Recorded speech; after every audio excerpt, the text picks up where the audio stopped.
Hi, I'm Naomi Murphy, and this is the Locked Up Living podcast, where we talk with a wide range of people about harsh aspects of institutional life. We also explore some of the ways to overcome them and to grow and develop. I'm David Jones.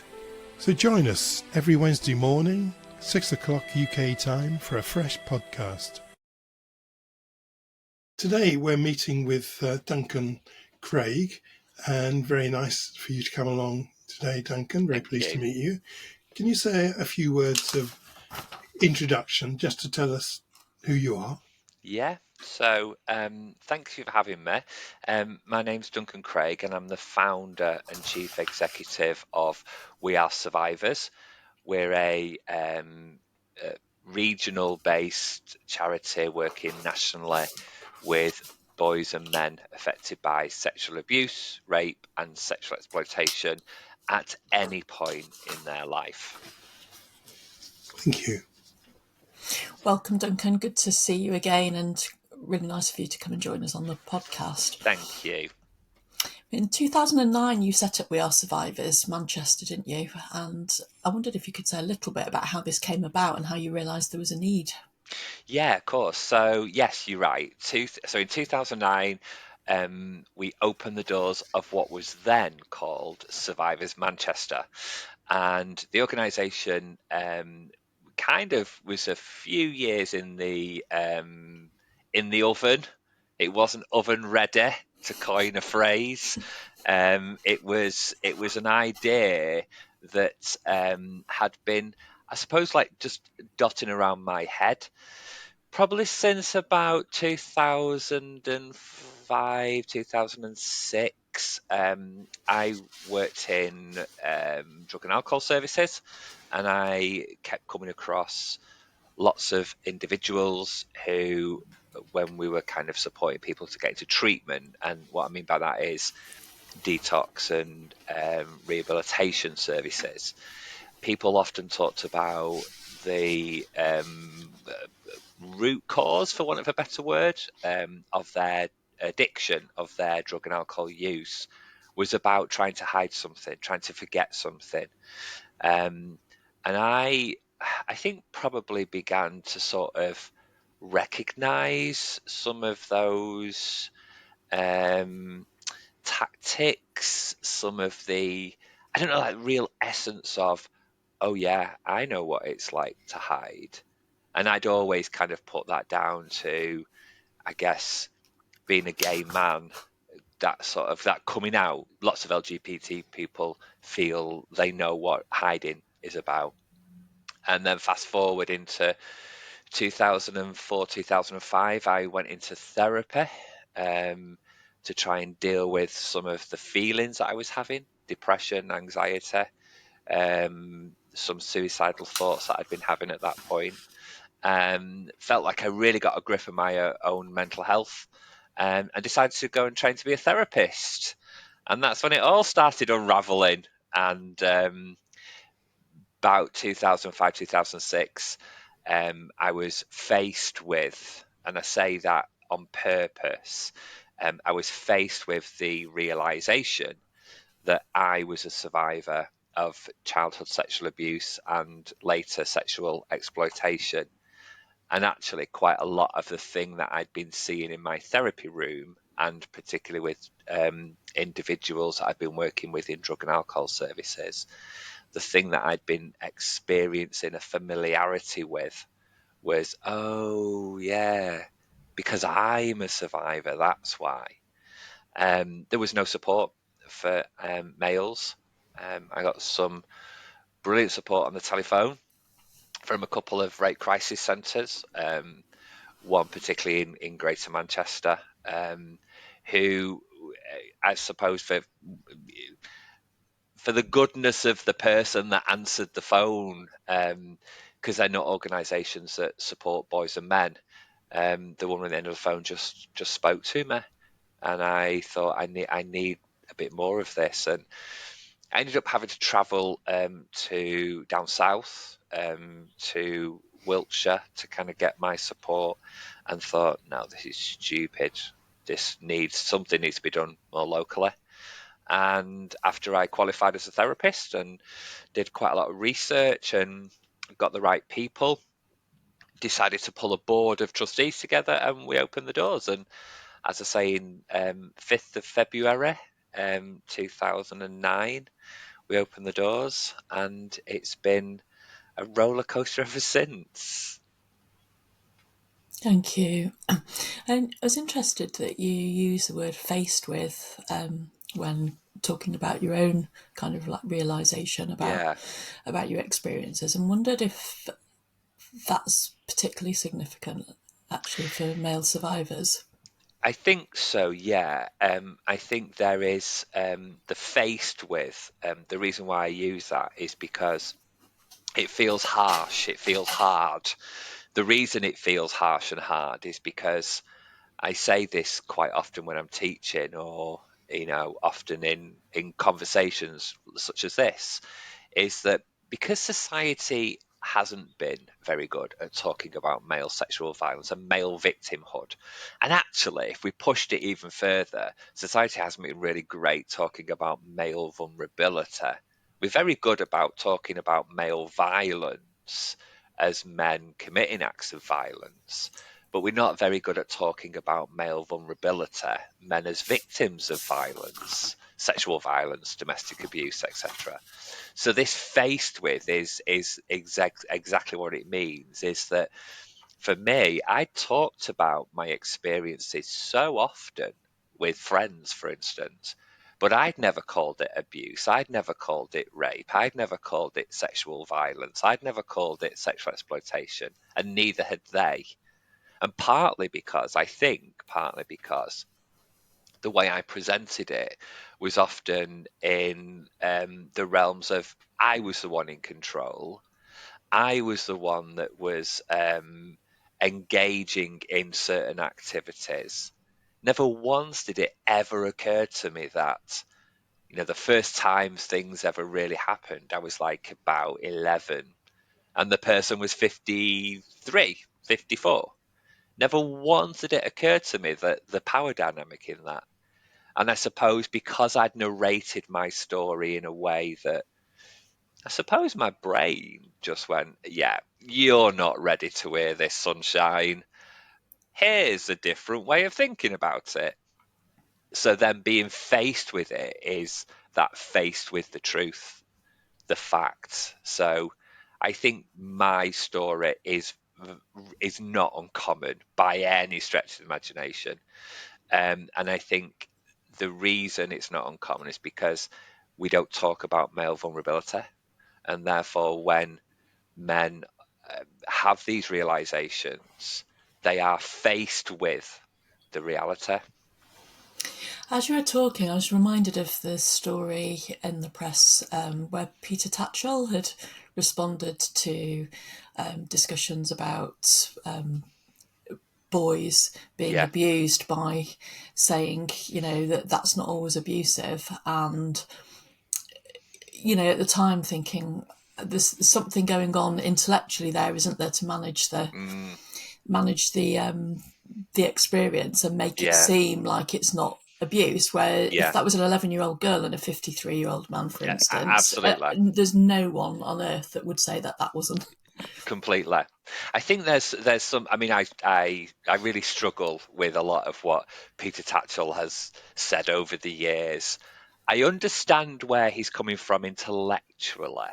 I understand the intellectual argument, but it just doesn't translate very well. And there's that falls into a lot of bigger questions around age of consent stuff, and I think there's a really important conversation that's not being had, which is something about, and I'm probably going to use very clumsy language here because I'm not fully thought it through myself, but something about in a heteronormative, heterosexual sense, a, a boy and a girl growing up have lots of archetypes, lots of cultural reference points for this organic, for want of a better word, sexual awakening. Whereas if you're same sex attracted, whether that's female and female, male and male. There aren't those archetypes. There aren't those cultural reference points for two teenagers. There are now. We very early on. I mean, as I was just talking, I just suddenly went, "Oh yeah, but Heartstopper," and I'm like, "Thank God for things like Heartstopper," because there are now these emerging reference points for people, but there weren't. So the only um, experiences available to us as young gay men growing up are often in secret, because that's where the decriminalisation of homosexuality, consenting adults did it in secret. So there's all of this like really messy stuff, which I think is where quite a lot of the old-fashioned arguments of the link between homosexuality and paedophilia, which are just so baseless, kind of come from. And I think that's why they're um, knocking around again, because there is just this messiness within society. And I do think, and I do wonder, is if we had provided better spaces for me as a youngster to discover myself and discover who I was, would I have been as easily manipulated and trapped and caught by this man? And I think maybe I wouldn't have been, because maybe I would have had other people to share experiences with, even just talking about fancying somebody. Um, but I didn't, and it's kind of why, I guess, in some way, shape, or form, why I think it's so important for us as adults to create safe spaces for young LGBT people. Yeah, you're actually making a really powerful case for the importance of visible representation across culture and media Yeah, for lots of issues. Actually, we're yeah, talking now about the abuse and exploitation of males, but we could easily be talking about something to do with race and ethnicity, all completely. this stuff Yeah, about visibility. yeah, But one of the points that you did make was about how as a society we don't really want to talk about male vulnerability and male victims. And certainly we have held conversations on this podcast about male victims of domestic violence with people yeah. like Liz Bates Oh, yeah, and Deborah Powney, and we've also talked about some of the rape myths that are around yeah, for men and boys with Kenneth Fiderala Lala Lager. yeah. But bearing all that in mind, and how hard it is to get attention from male victims, what barriers did you face, and how receptive were people to the idea that men needed this kind of charity? So the barriers I faced, I have to say, to begin with, were the ones inside of me. Men don't get raped. Yeah, There's the first barrier. The second barrier, as a at the time, kind of coming to terms with, engaging in some kind of sexual activity, was, this is just part and parcel of growing up. So having all of those barriers, which I would nowadays I put under like a big umbrella of homophobia. I have this thing of this idea that if we were to tackle institutional underlying homophobia within society, I think we'd have a much better chance at tackling male victims of sexual violence or the visibility. Because if people don't want to speak out about, as men, as victims of sexual violence, because, oh my God, what if somebody thinks I'm gay? Then there's a question that has to be asked of, okay, but what would be so bad if somebody thought you were gay? yeah. It's the badness of that, So if we got rid of that, maybe more men would speak out. I think that was a big thing for me. I grew up in a very, very working class part of East Manchester. Um, I've said this a million times. I genuinely remember the street that I lived on that was cobbled. I remember it being tarmacked. It was Coronation Street Yeah. for a cultural reference. So, to be different was unacceptable in some way. So I carried all of those barriers. those barriers aside, speaking out as a male survivor, it felt very lonely. And what came up so often was how healthcare professionals, health and social care decision makers, commissioners, people who write policies, they would literally lump me in with an LGBT thing. And I used to like really scratch my head. Like, I'm not talking about my sexuality. I'm talking about the fact I was sexually abused, raped, and sexually exploited in to begin with from about 11 to about 17, and then later from about 17, 18 to about 21, 22. There's nothing to do with and everything to do with, but nothing to do with my sexual orientation and the fact that I'm a victim of crime. And that kind of just didn't go down. So I found myself banging on doors and just getting louder and louder and louder and more annoying until decision makers and people had to listen. What then came was, I suppose, a nervousness from some people and some areas that what they thought was I was some kind of men's rights activist. And I'm far from it. I'm not and don't wish to be. I'm a men's health and well-being advocate, and I absolutely want the best for men and boys. I want the best for women and girls, and I want the best for all of my trans and non-binary siblings as well. I feel like I'm a global citizen. I want to be a global citizen, but people want to kind of put me in a box. And I think that was a massive barrier that people just didn't understand. What do you mean you're a male victim of rape and it's nothing to do with something that happened in a nightclub in the gay village, etc., etc. And then as soon as people did get a little bit more used to it, the next barrier I had to overcome was even just getting people talking. Um, People were willing to listen for a very short period of time, but then they got too uncomfortable, so they would just close down. And then the biggest barrier was to then begin to talk in settings where decisions could be made and things could be made different, but had to convince people that truly I wasn't here to take money and time away from the women's movement and the women's sector. I stand on the shoulders of those women. If it wasn't for those women that had done some incredible stuff, I wouldn't be able to say the things I'm saying and do the things I'm doing. But I had to absolutely, and still have to today, convince people and apologize for even being there to begin with, but convince people I'm not here to have a fight. I'm not here to take money and time and investment and um, influence away from women and girls. This is not an argument to be had around do we talk about women and girls or men and boys.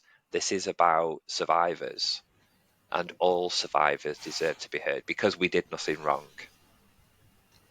Thank you. And that is a theme that's come up quite a bit from people, I think, that are working on behalf of trying to make sure male victims receive some kind of help. The idea that maybe they're trying to compete or take away Sure. from other people.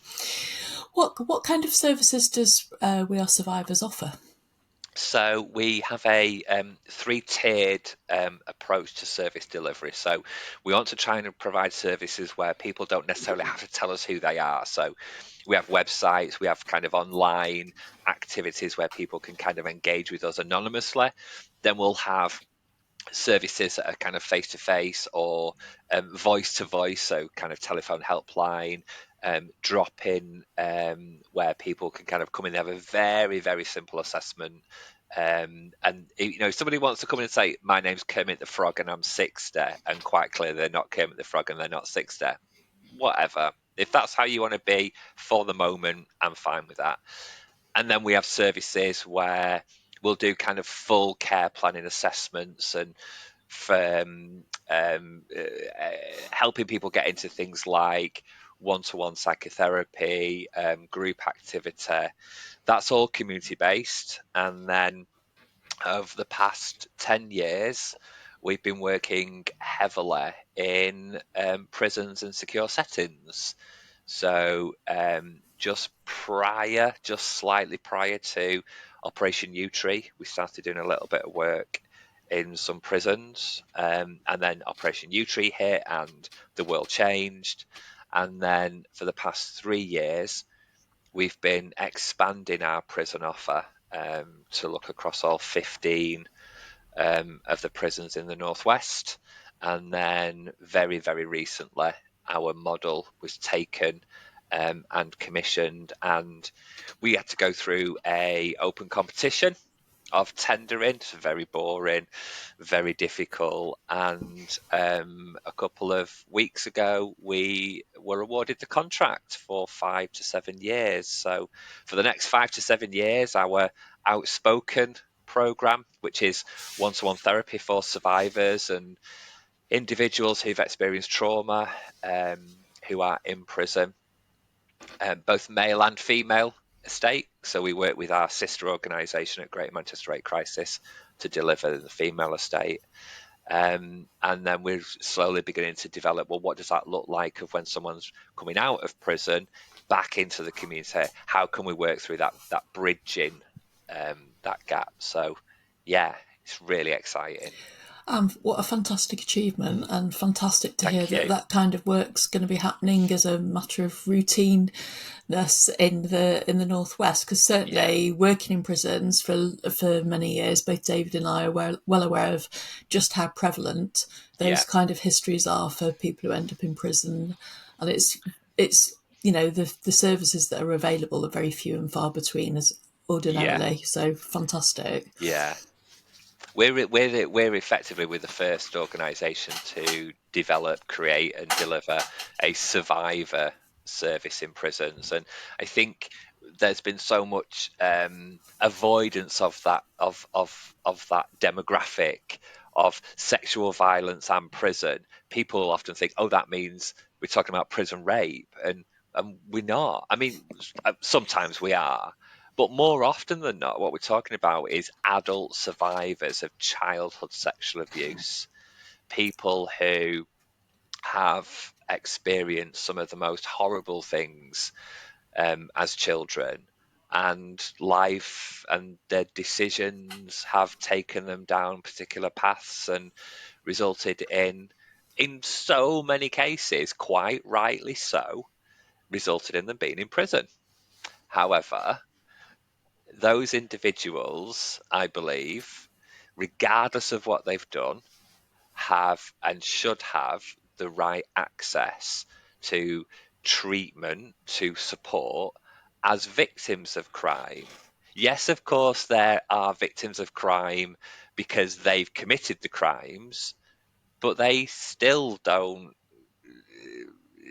shouldn't mean that means that, well, no, if it doesn't matter what happened to you as a child, because you've gone and robbed that house, that means you can't. No.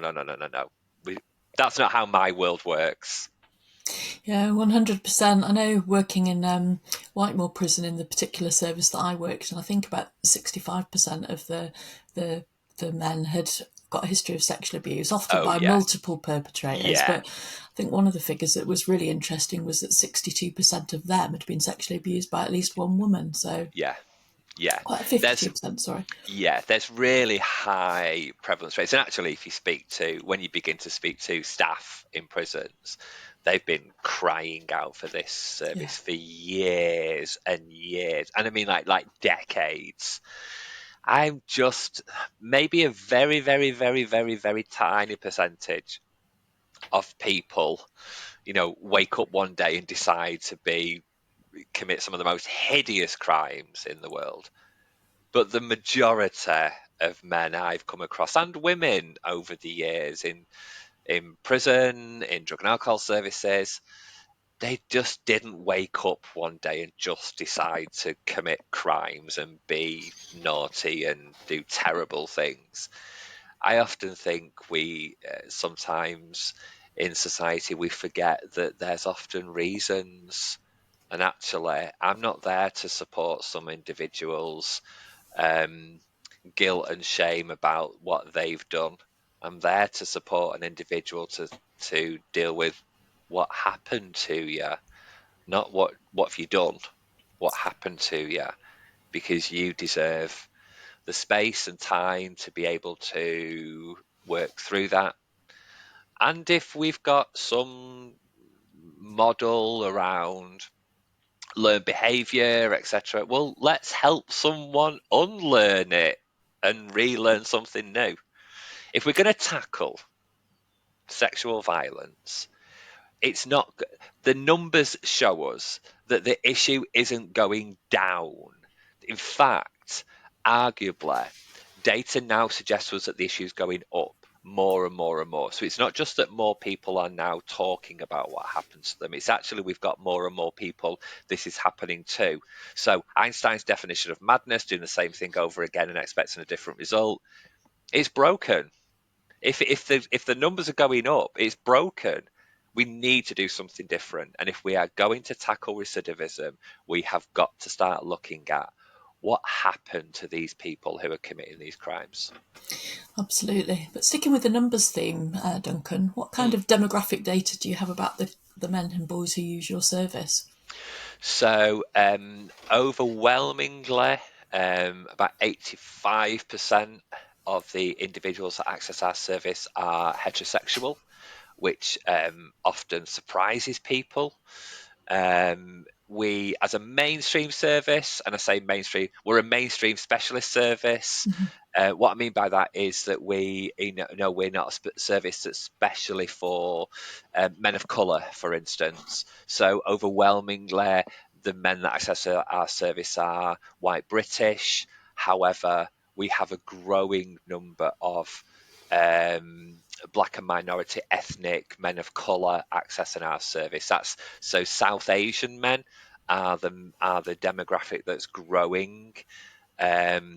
We are generally seeing anywhere between 85 and 95% of the men are aged 35 to 45, although year on year, the increasing number is anyone so between the ages of 17 and 25. So that younger age group are definitely speaking out sooner. We have, again, overwhelmingly the number of individuals that have been sexually abused by somebody known to them is the number one. And it's usually a male known to them in a position of power. So, example, teacher, priest, community leader, those kind of things. Then, secondary to that, it's father, grandfather, mother, sister, babysitter, etc. The number of people that are talking about sexual violence as youngsters, older youngsters, so you kind of 11, 12, 13-year olds who have had, in their initial discussion, had a sexual experience with an older woman, usually a babysitter, and then as they kind of begin to talk about it, they're like, yeah, that wasn't an experience, the power's wrong, etc., that person was supposed to be a caregiver. So the number of females perpetrators seems to be growing. We've got a beginning to have much more of a growing demographic of Eastern European, Gypsy Roma traveller communities. Feels like those communities are beginning to sort of speak out, and they haven't necessarily before. And then we're beginning to see a small but growing number of trans men that are reaching out for help. I think particularly at the time where there's such toxicity in a conversation. Well, it's not really a conversation, actually. It's more of a whole load of people shouting things things around trans women. Trans men are being lost in that discussion. So there's a growing number of trans men that are talking about their experiences. And it's phenomenal to see that. I'm so pleased we're able to support all men. Duncan, you've mentioned some of the barriers that you've encountered in your own life. Hmm. What are the barriers that stop men reaching out for help generally? I think as I say, I genuinely do think that one of the biggest barriers that we don't necessarily identify, but it's a social barrier, is societal homophobia. Is this idea that if I say something, then somebody might think that I'm gay, and I can't have people think that. So when I begin to unpick that intellectually, that says something about, well, first of all, people believing that gay is bad, or gay is weak, or gay is less than. And then I kind of get into unpicking it even more and going, well, what we're actually talking about is the penetrator and the penetrated, the person in power, the person not in power, etc., etc. And then I think actually there's a whole load of misogyny in that somewhere about, well, actually, in usual terms, the female is the penetrated, the male is the penetrator. So if you're a male who's been penetrated, that means you're more like a female, etc., etc., etc. So I think all of those. But I think that smart ass stuff to one side, I think one of the biggest barriers is about visibility. And I did a piece of work many, many years ago with a group of young black men around accessing mainstream mental health services. And I asked the question of, why don't you go to mental health services? Why don't you go to counsellors, talking therapists? And one lad just very clearly said, "How do I know that it's for me?"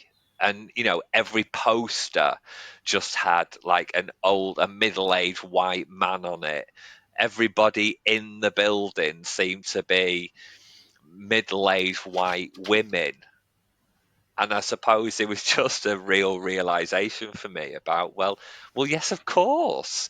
If I can't see myself in that space, then my brain just goes, that space isn't for you. So not having kind of your high visible male survivors, for instance, although that slightly is changing. So I've noticed very recently some of the quite high profile footballers that have spoken out. That's created this phenomenal conversation. And I think that will begin to bring people more forward. And then I think there's just something that maybe isn't necessarily just attached to male survivors. I think this is about victims in general, and that's about being believed. That's just about that very basic need with as human beings to feel believed, to belong. And when you are talking about the thing that happened to you, the thing that has made you feel guilt and shame and disgust and all of those things, if I tell anybody about this, then they will reject me in the same way I reject myself. And I'm a human being, I'm a social creature. I need to be in packs like everybody else. So if I'm going to be rejected from what I say, then I better not say it. I mean, it's so basic survival. And I just wish we had a much more of an appetite. And even just very quickly to pick up on something around this visibility. Currently, we have a strategy in this country called Tackling Violence Against Women and Girls. Now, the strategy includes data pertaining to men and boys. So these graphs that show all this great work, it actually includes men and boys, but the strategy itself doesn't talk about men and boys. And I think that's really harmful for men and boys, but I also think it's very harmful for women and girls Because if you have a strategy that tells you this many people have experienced this, and therefore we're going to do this action, and actually the this many people isn't women and girls, it's also men and boys, then does anybody really know what's going on? And how do we ever solve the real problem if we've got no idea in the first place about what the real problem is? How do we find a solution? So I think there's something about visibility in terms of people, but also visibility just in terms of policy. As a woman as well, it also pigeonholes women as victims. It's like that's the role that's the space you're allowed to take Sure. up in society. Yeah. Be a victim. Yeah, very much so. And also, I think there's a real failing in that kind of stuff as well. In terms of how do we support and how do we begin to understand female perpetrators? That feels like it's often feels like that's one of the last taboos within society. Female perpetrators of sexual abuse, female perpetrators of domestic abuse. This idea of, oh, well, that's just a very small group and we just do that with them. We just move them to one side is no. As much as I am up and fighting for men in prison to be heard and to be seen and to be supported, our service also fought really hard to ensure that the service is delivered in the female estate with the right support from our sister organisation. But I think we forget female perpetrators and how important it is for us to really understand them and what their needs are. Yeah, thank you. So I was thinking while you were talking about my time working in the prison service, particularly with the personality disorder pathway projects, that Uh-huh. we gradually reached the realization that men sometimes needed several goes at joining in and taking up therapy. And when I say Sure. several goes, it may be 2, 3, sometimes 4 goes. Yeah. So there was a shift really from you've had your chance to you may need another try. Yeah. Do you think that's the same in this field, that sometimes need several tries at approaching Yeah, I help? do. I do. And I think, what you're talking about there, David, you're talking about like for me, you're talking about a general mental health thing, this idea that, people in distress um who are not necessarily socialized, are not given permission to talk, are told to man up and pull your socks up and be strong and I say, and I'm not saying we should be banning fairy tales, but even if you look right down into fairy tales, it's always the damsel in distress that the strong man comes and rescues. So we're telling males from such early ages of something about strength, about power, about all of these different things, and then we say into them when they're in distress, you need to come here and need to speak exactly how we need you to speak at exactly the right moment we need you to speak during this appointment.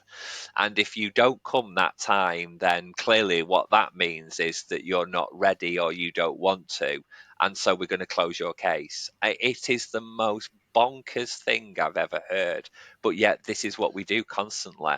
And I think if we're talking about some of the most difficult subjects of some of the most difficult things to talk about, let's not be surprised that male survivors need a few times to just have a go. Well, I mean, we tell men to keep practicing. We tell them to practice at football. We tell them to practice at running. We tell them to keep practicing when they're training in an apprenticeship. We tell them that practice makes perfect. And it doesn't. Practice can often make permanent, not perfect. But we constantly tell them to do this practice, and then at the time when they really need to practice, they need the ability to practice just saying, oh, this happened to me and it's not my fault. If they don't get it right the first time, they're out the door. It's the most preposterous and ludicrous model I've ever heard. And yet, we've been doing it for years. So, yeah, for my service, one of the things that we learn is that we might need to allow individuals to have 3 or 4 goes. 4 or 5 goes is not unusual. And actually, what we've now begun to do is that we've now begun to, rather than giving people 3 or 4 goes, is how can we support people to, when they have a go, they can really feel like if they fall over, it's okay. They can still stay where they are. So one of the things that the team have been doing much more recently is preparation for therapy. So actually just being on the wings with some of the lads and just chatting to them, and like when I was during the pandemic, I was delivering therapy as a psychotherapist. I was actually out on the wings, and because people were so much more contained because of social distancing and that kind of stuff, I'd find myself so often on the wings just knocking on doors, flipping the flap, just chin wagging, 5 minutes, closing, off I go. And it's just building that rapport with people. That's been the thing that has then resulted in individuals feeling like when they do have a go, if they do fall over, they don't need to run away and hide. They can actually just go, "Oh, I fell over," and I go, "Yep, it's all right. Give us your hand. Come on, get up. We'll be fine. Dust yourself off. Let's carry on." Thank you. So, moving on, Duncan, and I confess that this is a subject I had hardly any awareness of. So, Naomi earlier were talking about visibility and awareness. Mm, So, I didn't know anything about this. So, in 2020, Reynhard Sinaga was convicted of raping multiple male victims in that's right. Manchester, and Yeah, police believe he had over 200 victims. yeah. How do you think he managed to get away with this for so long? Do you think this was due to the kind of coverage that he got, and would it have been different if he'd raped that many women? Do you think? So I know a lot about this case because I was on this case from day one. So within the first, I think, 12 hours that Reynhard Sinaga was arrested, myself and 2 other professionals and the Crown Prosecution Service were sat within a Gold Command meeting. And despite the fact that I've heard a couple of interviews with people, other professionals who've been involved in this case, and they go, "Oh, yeah, then we realize exactly what this was about." No, we didn't. I'm telling you now, being in that room at that time, none of us had a clue how big this was going to become. I think the answer to your question of how did it get away with it for so long is dead easy, because nobody knew, including the individuals who had been raped.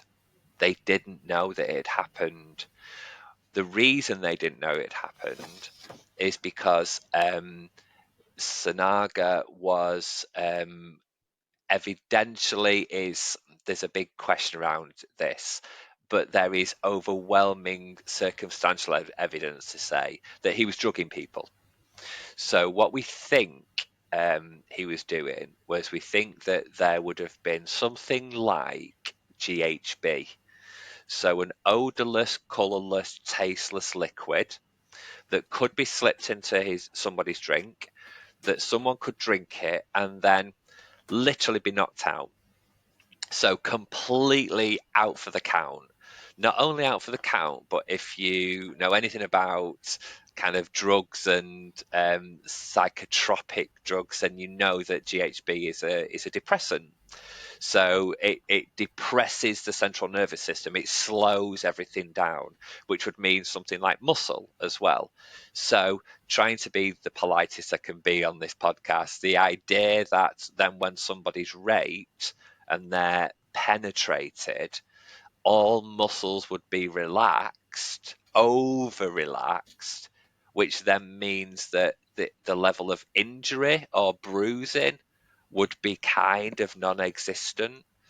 So this sweet-looking, feminine-ish type looking, completely zero threat to anybody looking man who was prowling and hunting, and I use those terms on purpose, in areas and in pubs and bars and outside pubs and bars where people who look like him, i.e., studenty type looking lads, were.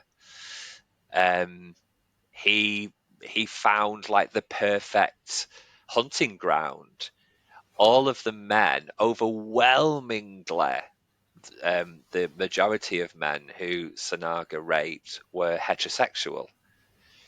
So there was never any kind of question for those individuals of whether something would happen or has something happened. The only reason we know that this was even happening or had happened is because that one of the individuals woke up in the middle of him being raped and battered Sanaga and fled and rang the police. And basically the police went and a can of worms was opened, and that's how we know. So, do you think that would have been different if he'd been raping women, though? I certainly think, well, I mean, I certainly think there would have been more raised questions by individuals themselves of, oh, how have I woke up in this person's house? And, like clearly then something's gone on, and there would have, maybe people would have questioned the situation. But for a lad, a heterosexual lad who's out on a night out, who gets absolutely bladdered, might have taken something, gets separated from his friends in a student area, in student pubs, to then be befriended by someone who says, why don't you come back to mine and just call a taxi from there? And then the lad passes out and wakes up in the morning like, oh, cheers, mate. I mean, that just feels really student lad normal. So I think if they were females, then there would have been way more questions, because we don't tell young men, hey, what you drink? Hey, be careful who you go back with, because we don't see male vulnerability.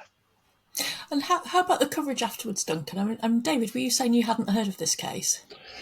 That's right, yes. Yes, that's what I found Yeah, quite interesting, because actually, if somebody had raped 200 women, I think that would be all over the front covers of the press. without a doubt. So I agree with you, Naomi. So so 6th of January 2020, Justice Goddard lifted the super injunction, so to speak, on the media reporting of the case. This case had been going on for 2 years at this point, and obviously a few years prior, including the investigation. So it's been about 4 years, I think, 4 or 5 years in total. The media reported there was certainly, without a shadow of a doubt, a 10-day maximum, 10-day media circus, and I can say that very confidently because I often was at the center of that, doing interviews and with TV programs and news across the world.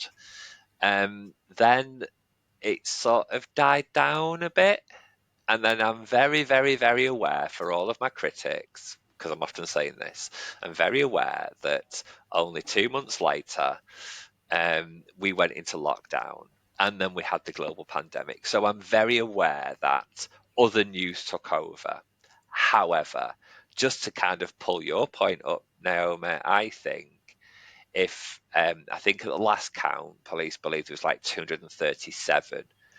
If 237 young women had been known to be raped on the 6th of January 2020, pandemic or no pandemic, on the 2nd of February 2024, we would still be talking about it, and we'd probably be talking about all of the academic work that came out of it.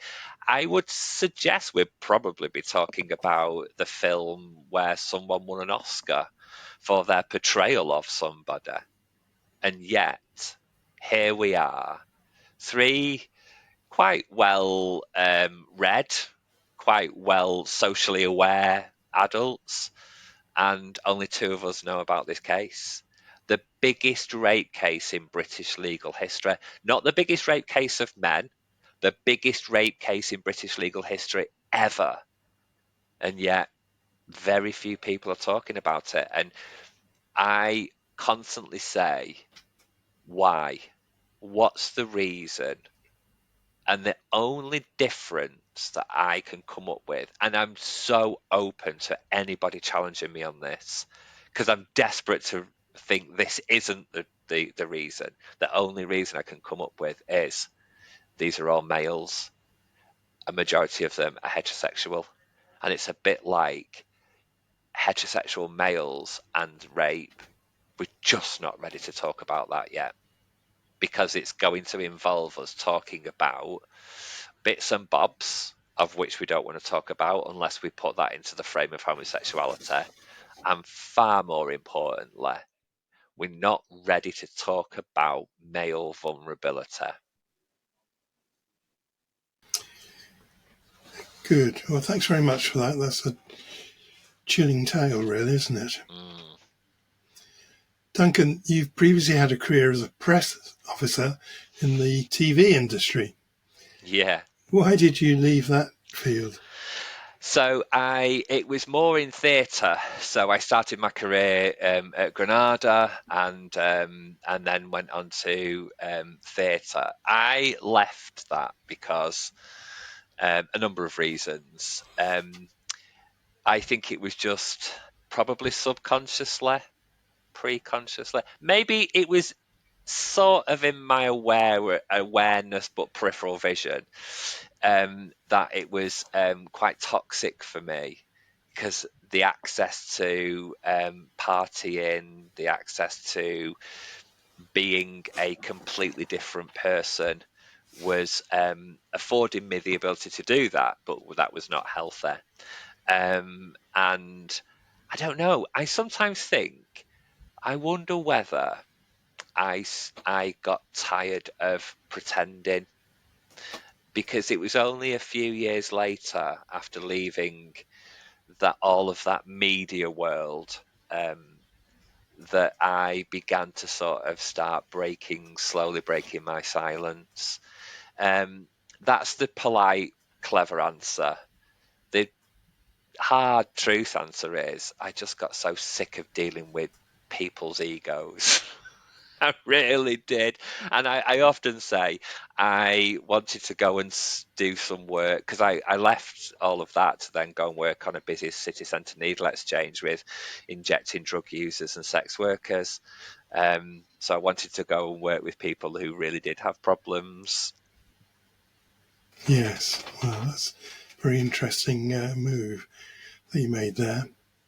But having said that, do you think your background in PR gave you any particular advantages when you started to build your charity? Yeah, definitely.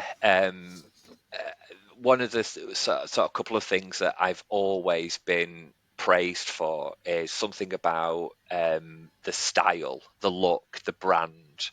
I've often had people say, "Oh, Duncan, sometimes you're far too corporate," and I go, "I don't know what that means. Like, a charity is a corporation as such." So I think my previous background enabled me to make things look a particular way and be recognised easy, and for it all to have a brand to it, which I think was really useful, because jumping back to something we talked about before, visibility. If you're creating something around visibility, then people need to be able to see it and know it's the same thing. So things can look different, but they've got to have some level of familiarity and continuity to it. And I knew how to do that, because if you take, I don't know, Phantom of the Opera, and you think about Phantom of the Opera as a show, and how many incarnations of different posters and adverts and stuff you've seen, I guarantee you there's a really strong theme throughout them all, because the producers of the show still, Andrew Lloyd Webber, still need you to know it's his show. So I was able to do that, and I think I'm still good at doing that. And I also know how to tell stories as a press officer, as a marketing person. I was up against hundreds and hundreds of other press and marketing people who are also trying to get their show, their actor, their opera, their ballet seen by the public, because we needed your money in our box office. So I needed to tell a story. And I think as a therapist, I think that's why I think I'm a good therapist. And I think the reason I'm a good therapist is because I think I know how to tell stories, and I know how to support people to tell their own story. That's no different in some respects as working with an actor, getting the so-called actor on the red sofa on Graham Norton. I need that actor to tell a good story, to get people excited about the thing they're doing. That's sort of what we do as therapists. We support people to tell their stories and get excited about their lives. And I think in this work, then, maybe part of the reason why I think we got ahead quite quickly is because I knew how to converse and tell stories. And senior civil servants and MPs and decision makers often want to be told stories. I think that's undoubtedly true, Duncan, but we're coming to the end of time, and I just wanted to ask you one last question, if I may, which is, Yeah, of you're course. doing work that's emotionally very challenging. What kind of measures do you take to ensure that you stay psychologically healthy? Um, Lots. So, me and all of my staff, and when I say all of my staff, I mean I don't care if you see clients or not, you're going for supervision. It is mandated. And that's because it's not just the thing from the client and hearing that. I've got a team of operations staff that are reading notes to go onto systems. So it's really important that we have that. Somebody has to, if somebody working here doesn't go to clinical supervision, they have to have a good reason why. So there's two staff, for instance, that have made really strong cases of why they don't want to go to clinical supervision. But instead, what we do is we go, right, okay, so the money that we would have paid for the supervisor, what do you want to do with it? So they go to the gym instead. We have, and that happens for supervision, that happens with an external person every month for about an hour and a half. Everybody then every 6 weeks has one-to-one line management. We have various different team meetings and structures.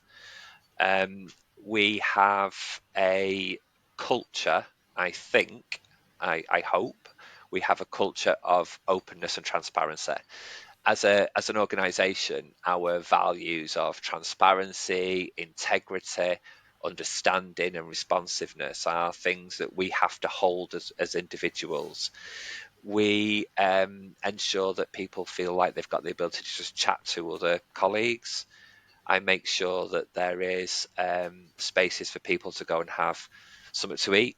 So if they're having their lunch, I'll get quite annoyed if people are not, if people are eating their lunch at their desk, just because I want them to have that physical space to just go away. We make sure that therapists and people who are seeing face to face, that there's only a small number of people that they see every single day.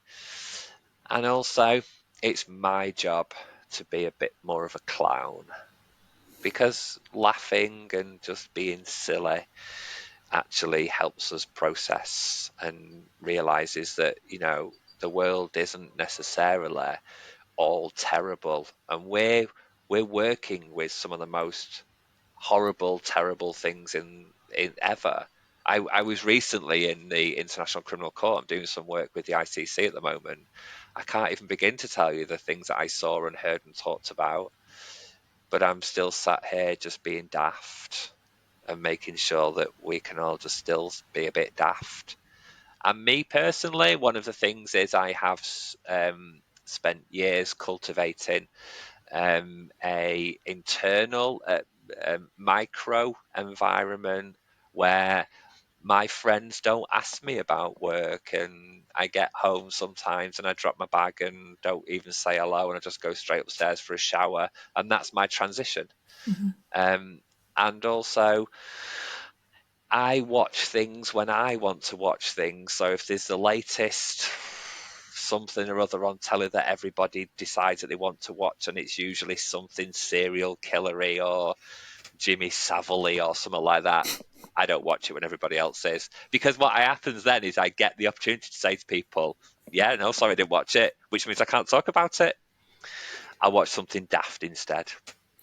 Brilliant. Thank you very much, Duncan. It's been a really terrific conversation. Thank you. I've loved it. Thanks very much indeed, Duncan. Really nice to meet you. Thank you.